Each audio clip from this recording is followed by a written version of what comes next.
Here on a cold December day in 2018, when Emily Todd's body was found face down in the sand by the Bridgeport boat ramp here on Seaview Avenue.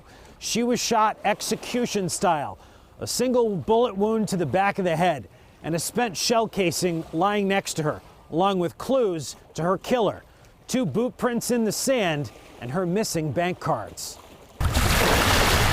Police officers, detectives, FBI guy walk across my front yard with the file. And I say the file because that's the file. That's the photos. It was the day Emily Todd, She just made everyone happy. never returned home. I think I knew right then because the terror that I had was indescribable. Terror allegedly caused by this man, 26-year-old Brandon Roberts. Today, when you hear the name Brandon Roberts, what goes through your head? Sociopath. Emily Todd, 25 years old. And that's Emily as a little girl looking out at her father's lobster boat. Her whole life in front of her. It is really hard to figure out how to live without Emily. The vibrant soul of an artist. This here is just another, just something special that Emily made. Sure.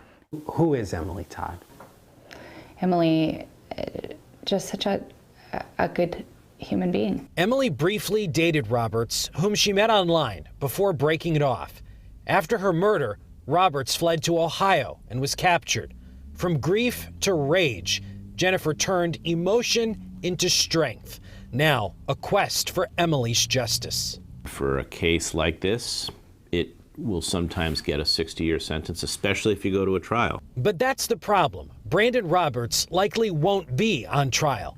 Roberts suggested he'd plead guilty in exchange for a lesser sentence. Attorney Jim Bergen says Connecticut's murder with special circumstances statute would be the only way to ensure Roberts gets locked up for life. But none of these circumstances apply to the crime.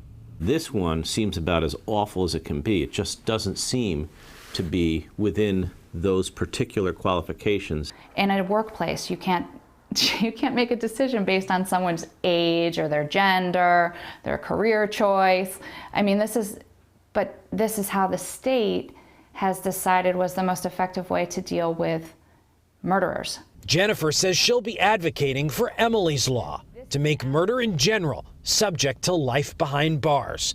And while the final decision on if a reduced sentence is appropriate is up to the judge, lead prosecutor John Smriga told Fox 61 they make a recommendation based on, quote, the nature of the crime, the range of penalties dictated by statute, the strength of the state's case, the prior criminal record of the accused, and the opinion and attitude of the victim or victim's family, and any other relevant factors. Brandon Roberts is expected to be back here at the Fairfield County Courthouse on January 28th, where he is expected to plead guilty in exchange for a 45-year sentence. Reporting in Bridgeport, Matt Karen, Fox 61 News.